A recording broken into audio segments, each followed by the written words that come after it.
почему эта книжка вообще появилась? Я думаю, что, во-первых, потому что мы все любим Сергея Семеновича Дерендяева и знаем, кто он такой. Большинство с ним хорошо знакомо. А во-вторых, потому что существует афоризм, всем известно, да, рукописи не горят. На самом деле они прекрасно горят, они бесследно исчезают. И опять-таки историки все это хорошо представляют себе. Вот. Поэтому, когда они не горят, не исчезают, когда они становятся нашим достоянием, когда они опубликованы, то это праздник.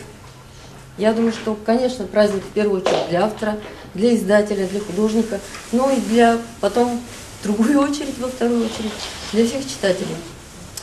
А почему праздник именно эта книга? Думаю, что могу себе позволить сформулировать так. Наверное, это книжка, событие для Ижевска, для республики и вполне себе для русской литературы. Мы очень сильно избалованы с вами величием нашей отечественной литературы, да, ее щедростью, просто безграничной. На самом деле все очень банально. Настоящий автор, он появляется в единственном числе. То, что он написал, не напишет никто. В данном случае то, что написал, как посмотрел на мир Сергей Семенович, естественно, никто уже не сделает. Мы должны быть благодарны, и там есть что ценить. Книжка получилась необыкновенная, спасибо автору. Необыкновенность ее для меня, например, заключается в том, что речь в ней идет о очень серьезных вещах, от мировых событий до каких-то домашних подробностей, допустим, атмосфера из ПАКа 70-х, 80-х. Там какие-то городские персонажи. Все это серьезно, но вы будете улыбаться с первой страницы до последней. По-моему, это замечательно. Это удивительно, это большая редкость. И мне бы хотелось в завершении сказать, если смотреть на это как документ эпохи, книжку это рассматривать в таком смысле, знаете, можно даже ее жанр определить несколько рискованно. Документально-художественное. Сергей Семенович настолько точен в своих описаниях, настолько остроумен в наблюдениях, что это некий дневник такой путешественника в своем времени. И по его наблюдениям, по его точным описаниям и оценкам, вполне себе можно составить точную карту своего времени, этого времени. Такую своеобразную карту. Избранные наблюдения из дневника путешественника во времени. Я понял, что я хочу петь тексты Балагана, но не все их помню. Наизусть от начала до конца, разве что из стульчика торчал микрофончик. Веселое, приятное, так сказать, всегда идет на ура.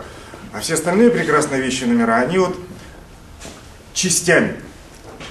И тут как раз вдохновительность Ольги Владимировны, так сказать, проявилась. Она сказала, а предложи Семеновичу, в конце концов, что бы не издать, у него поди много там текстов. Я был просто на самом деле поражен тем, что как только я позвонил Сергею Семеновичу, говорю, Сергей Семенович, давайте издадим ваши тексты. Я-то думал, что это будет, Балаган, еще что-нибудь, то есть его песни, да? Он принес просто уже набранного, уже готового.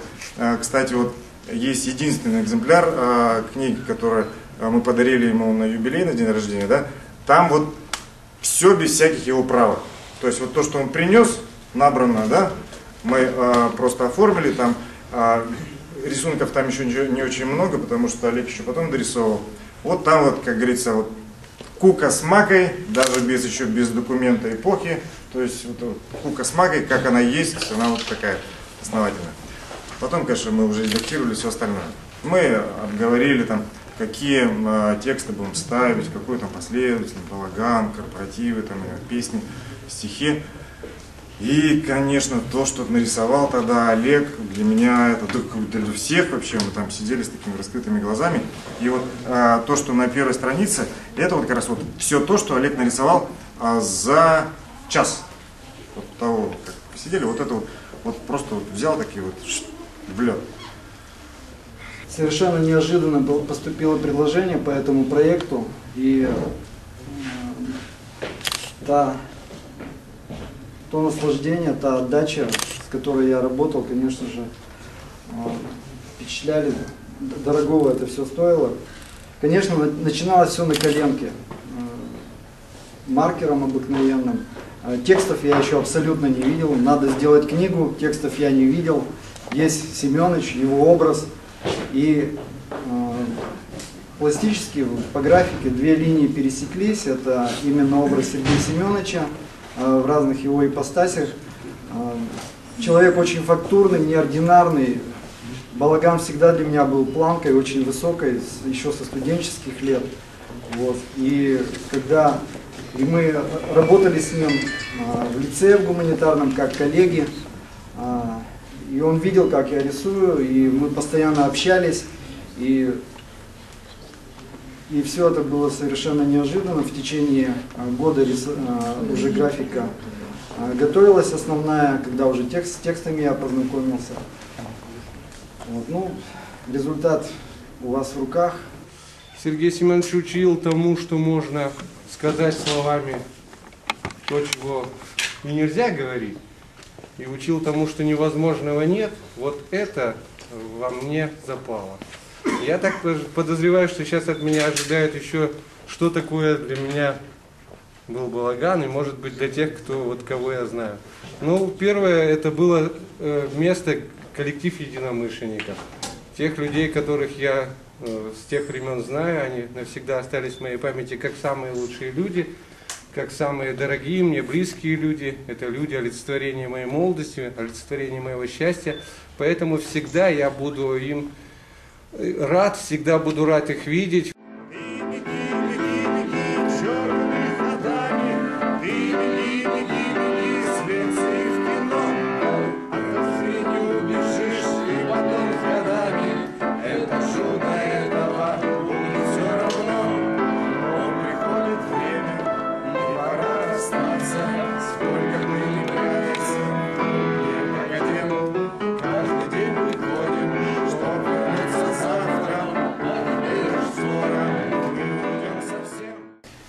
Театр полицатира Балагана — это был музыкальный театр, а был человек, который абсолютно лишен слуха.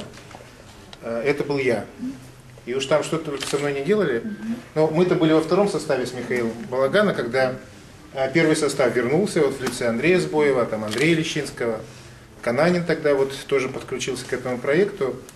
И это было такое второе рождение Балагана. Всегда говорили, что это уже все-таки уже не то. Но для нас-то это было вполне все то.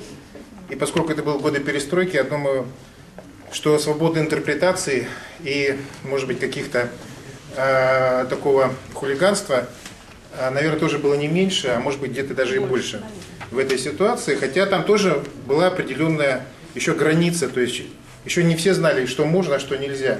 И как бы вот Балаган, он тоже двигался и развивал эту ситуацию. И мы как-то так вот нормально просуществовали 3 года под видом театра «Прости, прощай». А чем мы занимались? Мы брали сначала какие-то старые тексты Сергея Семеновича, которые не удалось реализовать в Балагане. И, собственно говоря, начинали их исполнять, переделывать и что-то писать еще. Поэтому вот, ну, в этой книжке театр «Прости, прощай» присутствует, так упоминается пару раз, по-моему. Ну, там вот есть персонажи, которые родились в театре «Прости, прощай». Это князь, поручик и корнет. Понимаешь, а мне не лежится, мне хочется петь и по церкви кружиться. Ах, паночка, что ты? Лежи, не вставай. А ты мне чего-нибудь еще почитай.